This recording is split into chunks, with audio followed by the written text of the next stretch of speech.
4월 기도회 11조의 주제는 결핍이 기쁨으로입니다. 그러기에 혼인잔치에서 포도주가 떨어짐으로 기쁨이 사라진 결핍된 상황을 예수님께서 친히 개입하여 해결해 주셨듯이 행여나 저와 여러분들 가운데 결핍된 삶을 살아내느라 하루하루 힘겨운 나날을 보내야만 하는 주의 권속들이 행여나 계시다면 3일 동안 선포되는 말씀의 은혜를 통해서 다시금 기쁨을 회복할 수 있기를 우리 주님의 이름으로 축원합니다. 사복음서의 저자인 마태, 마가, 누가, 요한은 각자 나름의 관점으로 예수님의 행적을 기록했습니다. 물론 성령의 감독을 입은 저자들이 자신들의 시각으로 예수님의 공생애를 그려준 거예요. 따라서 오병이의 기적처럼요, 복음서의 저자들 모두 기록한 사건이 있는 반면에 오늘 이제 우리가 살펴볼 가나의 혼인잔치 기적처럼 오직 사도 요한만이 기록한 사건도 있습니다. 누가만이 기록한 사건도 있죠. 그런데 오늘 우리가 살펴보고 있는 이 가나의 혼인잔치는요, 마태는 그려주고 있지 않습니다. 마가도 그려주고 있지 않아요. 누가도 그려주고 있지 않고 오직 사도 요한만이 그려주고 있습니다. 하지만 신자라면 이 가나의 혼인잔치 사건을 결코 모르지 않습니다. 그 이유가 무엇이냐면 바로 여러 목사님들을 통해서 강단에서 수없이 많이 선포된 말씀이기 때문이에요. 저도 몇 번이나 이 말씀을 가지고 강단에서 말씀을 선포했던 적이 있습니다. 사도 요한은요, 이 가나의 혼인잔치 기적을 가리켜서 예수님께서 행하신 첫 번째 표적이라고 말씀하셨어요. 첫 번째 표적이다. 자, 그렇다면 왜 요한은 기적을 표적이라고 했던 것일까요? 오늘 말씀은 기적이잖아요. 여러분, 미라클 아닙니까? 기적입니다. 근데 요한은 기적이란 말을 쓰지 않고 이적이란 말을 쓰지 않고 표적이라고 쓰고 있다는 것이죠. 그 이유는 바로 무엇이냐면 요한이 기록한 이 모든 기적이 예수님께서 구약에서 예언되었던 메시아라는 사실을 그대로 증명하고 있기 때문이에요. 노출하고 있기 때문이에요. 드러내주고 있기 때문이죠. 예수가 누구라는 것입니까? 구약에서 예언되었던 그리스도다, 메시아다, 그분이시다. 따라서 예수님께서는 이 가나의 혼인잔치에 생긴 문제, 즉 포도주가 떨어진 결핍을 친히 해결하사 스스로 어떤 존재인지 만천하에 드러내 주셨습니다. 자, 그런데요, 예수님께서 이 잔치의 문제를 해결해 주셨는데 결국 예수님이 해결해 주신 거예요. 해결해 주셨는데 예수님께서 이 문제를 해결하도록 결정적인 역할을 했던 한 사람이 있었습니다. 그 사람은 바로 예수님의 어머니였던 마리아였죠. 자, 오늘 본문 3절을 볼까요? 우리 3절 제가 읽어드립니다. 포도주가 떨어진지라 예수의 어머니가 예수에게 이르되 저들에게 포도주가 없다 하니. 자, 이 구절을 통해서 알 수 있듯이 이 잔치집에서 포도주가 떨어진 문제를 예수님께 가장 먼저 알린 장본인은 바로 다른 누군가가 아니라 마리아였습니다. 하지만 이런 마리아의 이야기를 들었지만 예수님께서는요, 어떤 반응을 보였습니까? 부정적인 반응을 보였어요. 나와 무슨 상관이 있나이까? 내 때가 아직 이르지 아니하였나이다. 한마디로 예수님께서는 다른 사람도 아니고 자신의 어머니인 마리아의 부탁을 거절하셨습니다. 어머니의 부탁을 거절하셨어.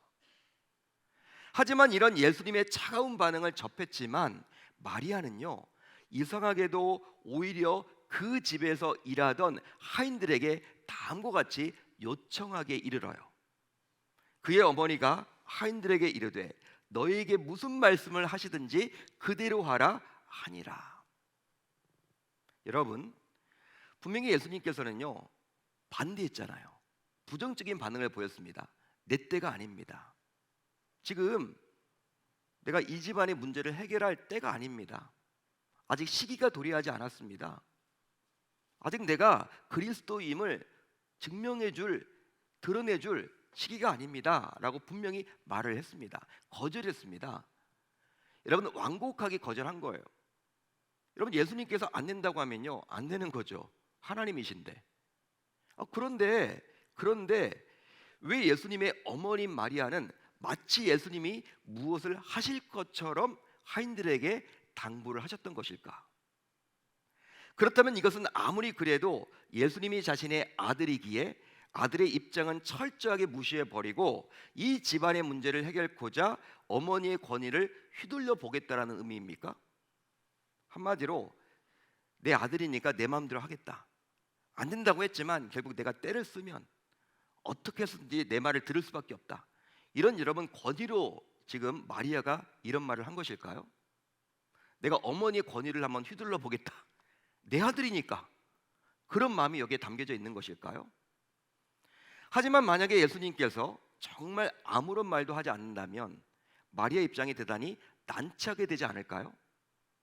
더욱이 마리아 자신의 말을 듣고 과연 하인들이 움직이지 않을지도 모르는데 어떻게 마리아는 이처럼 다소 무모하게 행동할 수 있단 말입니까? 따라서 마리아 요청에 대한 예수님의 반응을 보게 되면요, 예수님께서는 이 집안의 문제를 해결할 의지가 전혀 없이 보이는데 왜 굳이 마리아가 이처럼 적극적으로 나서는지 그 이유를 알 수 없습니다. 그러나 마리아가 하인들에게 했던 너희에게 무슨 말씀을 하시든지 그대로 하라. 너희에게 무슨 말씀을 하시든지 그대로 하라라는 말에는 무언가 이유가 담겨져 있겠죠. 그러기에 마리아가 그리 말한 것 아니겠습니까? 자, 그렇다면 무엇 때문에 마리아는 그리 말했던 것일까? 하인들에게 여러분 말을 할 수 없는 입장이었잖아요. 예수님이 이미 거부했습니다. 거절했습니다.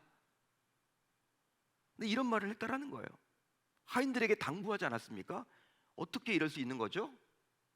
또 한 가지 생각해 보고 싶은 것은요, 그것은 바로 마리아가 하인들에게 이런 말을 했을 때 그것을 모두 옆에서 듣고 있던 예수님의 마음이 어떠했을지 그것이 몹시 궁금하기도 해요. 자기가 분명히 어머니한테 반대했는데 자기 옆에서 자기를 무시하는 듯한 이야기를 하고 있잖아. 안 되면 안 되는데 하인들에게 그런 이야기를 하니 예수님의 마음은 과연 어떠했을까? 자, 그렇다면 왜 마리아는 이런 이상한 요구를 하인들에게 하게 되었던 것일까요?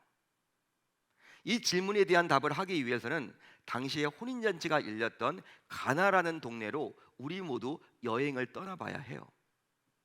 실제로 당시에 혼인잔치를 맞아 정말 많은 사람들로 인해서 그곳은 인산인해였습니다.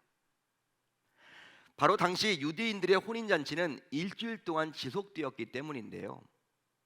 일주일 동안 지속되었어요. 요즘과 다르죠. 요즘은 뭐 필요혼까지 하더라도 몇 시간이면 끝나지만 당시에는요, 일주일 동안 열렸어요.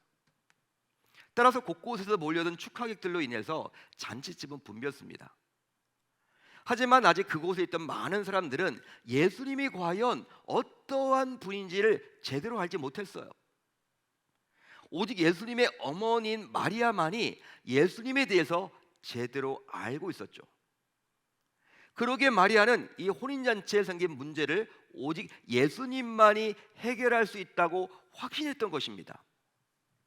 하지만 예수님께서 그 문제를 해결해 주려고 해도 주변 사람들 모두 예수님의 말씀을 따르지 않게 되면요, 그 어떤 기적도 일어나지 않는다는 사실을 너무나도 잘 알았기에 예수님께서 하시는 그 어떤 말씀이라도 하인들이 그대로 따르라고 사전에 당부한 거예요.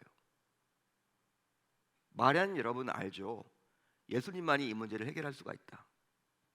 어떤 기적을 베풀려고 해도 주변 누군가가 그 말에 따라주는 사람이 아무도 없다면 이건 안 되다 보니까 자기가 미리 선수를 쳐가지고 하인들에게 이야기를 해놓은 거예요.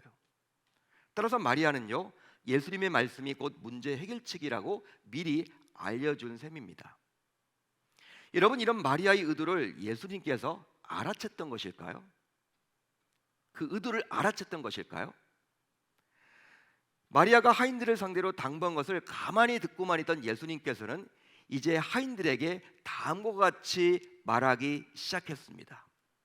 자, 오늘 본문 7절로 8절을 볼까요? 우리 한번 같이 읽어봅니다. 시작.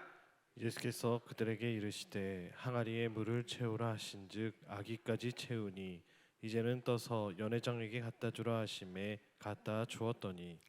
그렇습니다. 정말로 예수님께서는 마리아의 말대로 하인들에게 명령을 내렸습니다. 그리고 그 말씀대로 했더니 정말 놀라운 기적이 일어나게 되었어요. 그 내용이 바로 9절로 10절이죠. 같이 읽어봅니다. 시작. 연회장은 물로 된 포도주를 맛보고도 어디서 났는지 알지 못하되 물도온 하인들은 알더라. 연회장이 신랑을 불러 말하되 사람마다 먼저 좋은 포도주를 내고 취한 후에 낮은 것을 내거늘 그대는 지금까지 좋은 포도주를 두었도다 하니라. 여러분, 정말 신기하게도 물이 변하여 포도주가 되는 기적이 일어나게 되었습니다. 할렐루야. 할렐루야. 실제로 3절에서 포도주가 떨어진지라. 여러분들이 가지고 있는 성경을 보세요. 포도주가 떨어진지라 라고 시작된 문제가 결국 10절에서 지금까지 좋은 포도주를 두었도다 라고 맞춰지고 있어요. 해결되었습니다. 포도주가 떨어졌는데 지금까지 좋은 포도주를 두었도다 라고 해결되었습니다.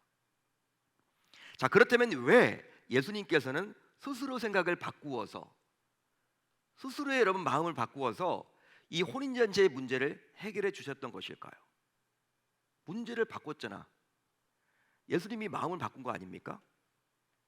여러분, 예수님께서 생각을 바꾸신 거예요. 내 때가 아니다. 이거 해결할 때가 아니다 라고 했던 그분이 이 문제를 해결해 주지 않았습니까? 이건 마음을 바꾼 거죠. 왜 그랬을까요? 바로 어머니 마리아가 하인들에게 당부한 너희에게 무슨 말씀을 하시든지 그대로 하라. 이런 마리아의 당부에 당인 그녀의 믿음을 보았기 때문입니다. 그녀의 믿음을 봤다라는 거예요. 즉 마리아는 오직 예수님께서 말씀하시기만 한다면 이 혼인잔치의 문제도 분명히 해결된다는 믿음을 가지고 있었는데요. 예수님께서는 이 마리아의 말 속에서 마리아의 믿음을 보셨고 결국 그 믿음을 귀하게 여기사 그 혼인잔치의 문제인 포도주가 떨어진 것을 친히 해결해 주셨습니다. 따라서 이런 일련의 과정을 통해서 우리가 반드시 기억해야 하는 것이 있어요. 그것은 바로 문제는 어디에서나 일어날 수가 있다는 거예요. 여러분, 문제는요 어디에서나 터집니다. 즉 혼인잔치에서 갑자기 포도주가 떨어진 것처럼 우리의 삶에서도 예고 없이 문제가 찾아올 수 있다는 것이죠. 여러분, 예고하고 찾아오면 사전에 좀 막기라도 할 텐데, 막아보려고라도 할 텐데 예고도 없이 찾아온 게 문제예요. 하지만 문제가 생겨도 그것을 해결로 이끌 믿음의 사람이 있다면 더 이상 문제라고 할 수 없습니다. 마치 혼인잔치에서 포도주가 떨어진 문제를 해결할 방법을 알았던 믿음의 사람인 마리아가 있었듯이 말이죠. 결국 예수님은 이 해결을 이끌 믿음의 사람을 보고 기적을 베풀어 주셨습니다. 즉 포도주가 떨어진 문제는 오직 예수님만이 해결하실 수 있다고 확신한 마리아의 믿음을 보시고 예수님께서는 그 문제를 해결해 주셨어요. 따라서 이 혼인잔치집에 믿음의 사람인 마리아가 없었다면 어떻게 되었을까요? 포도주는 그냥 떨어졌겠죠. 문제 해결을 받지 못했겠죠. 왜? 예수님이 자신의 때가 아니라고 분명히 말을 했기 때문에. 그렇지만 믿음의 사람이었던 마리아가 옆에 있었기 때문에 그 집안의 모든 문제가 해결되었다라는 사실입니다. 할렐루야. 할렐루야. 사랑하는 성도 여러분, 아무리 신자라지만 여전히 우리에게도 다양한 문제가 예고 없이 찾아오곤 합니다. 아니, 불신자라면 고민하지 않아도 될 갈등, 문제, 어려움, 환난 등이 신자이기 때문에 겪게 되기도 해요. 여러분, 우리 믿는 신자들은요 세상 사람들보다 더 환난을 많이 당하는 것 같아. 예수 믿는 것 때문에 당하는 핍박도 있어요. 고난도 있어요. 솔직히 절제해야 되는 것도 있어요. 물론 우리는 문제의 환경 속에 갇혀 지내기가 싫기에 그 문제로부터 자꾸 도망치려고 안간힘을 써보기도 하지만 문제로부터 도망치려 하면 할수록 어떻게 됩니까? 더 깊이 빠져들게 되어 있죠. 마치 늪에 빠졌을 때 그 늪에서 빠져나오려고 발버둥을 치면 칠수록 더 깊이 빠져들지 말입니다. 따라서 자신의 삶에서 문제가 생기지 않아야 한다고 여기기보다는 오히려 문제가 생긴다라는 것을 당연하게 여기며 그 문제를 어떻게 해결하면 좋을지 그것에 고민할 수 있어야 할 줄로 믿습니다. 믿습니다. 그게 여러분 현명한 거예요. 어떤 분들은요, 하나님 저 문제가 생기지 않도록 해달라고 기도해. 여러분 그 기도한다고 문제가 안 생깁니까? 생기죠. 차라리 그 시간에 어떻게 하면 문제를 내가 잘 해결할 것인가, 그것을 여러분 고민하는 것이 더 중요해요. 하지만 너무나도 힘든 나날을 보내야만 하기에 우리 가운데서는 마치 문제가 없이 평탄하게 살아가는 분들이 부러워 보이기도 하잖아요. 실제로 우리 주변을 보게 되면 정말 문제가 없이 지내는 것처럼 행복하게 보이는 분들도 있습니다. 그러나 분명한 것은요, 우리가 겉으로 보기에는 아무런 문제가 없이 보이지만 그 사람조차도 무언가 문제를 안고 살아간다라는 거예요. 즉 저마다 눈에 보이는 문제와 눈에 보이지 않은 문제들로 인해서 지쳐서 살아갑니다. 그런데 이런 문제들이 아무런 예고도 없이 찾아오다 보니 이런 문제를 접하게 되는 우리는 너무나도 당황스러운 것이죠. 그렇지만 아무리 문제가 심각하고 힘들고 어렵고 풀기가 어렵다 하더라도 그 문제를 해결할 수 있는 방법이 있다면 그 문제는 더 이상 문제가 아닌 거예요. 왜? 해결할 수 있으니까. 해결할 수 있는데 그게 문제가 됩니까? 그렇습니다. 아무리 예기치 못한 감당하기 힘든 문제를 만났다 하더라도 이 문제를 해결할 방법이 있습니다. 그 방법은 우선 지금 내 곁에 누가 있느냐를 살피는 것에서 시작돼요. 나의 곁에 과연 누가 있는가? 즉 내 곁에 믿음의 사람이 있어야만 하겠습니다. 한마디로 문제가 생긴 혼인잔치집에 마리아가 있었듯이 어려움을 당한 내 곁에도 마리아와 같은 믿음의 사람이 존재해야만 하겠죠. 실제 마리아는 그 시간 그 장소에서 문제 해결을 이끌었던 믿음의 스승이었습니다. 믿음의 스승이었다. 여러분, 이 믿음의 스승은요, 문제 해결의 결정적인 한방 역할을 감당해요. 한방을 가지고 있는 분이야. 해결할 수 있는 한방. 하지만 아무리 세상적인 스펙이 탁월하고 경험이 있고 인격이 좋은 자라 하더라도 그냥 세상적인 스승이라면 문제를 해결하기는커녕 오히려 문제가 더 커질 수도 있다라는 거예요. 따라서 이제 우리 모두 자신의 주변을 면밀하게 한번 살펴봅시다. 자신의 주변을 면밀하게 한번 살펴보자고요. 살펴본 결과 현재 누가 과연 내 곁에서 믿음의 스승이 되어주고 있습니까? 여러분들 주변에, 나의 주변에 믿음의 스승이 되어주고 있는 분이 누가 있어요? 또 나는 주로 누구의 말을 듣고 따르고 있습니까? 또 누가 나를 이끌어주고 있습니까? 또 나는 주로 누구의 말에 설득당합니까? 여러분, 믿음의 스승은 문제가 생겼을 때 그 문제를 해결하고자 그 문제를 예수님께로 가지고 나가도록 이끌어주는 자예요. 즉 믿음의 스승은 예수님의 말씀대로 살도록 이끌어주는 자죠. 그러기에 믿음의 스승은 오직 교회에서 만날 수 있습니다.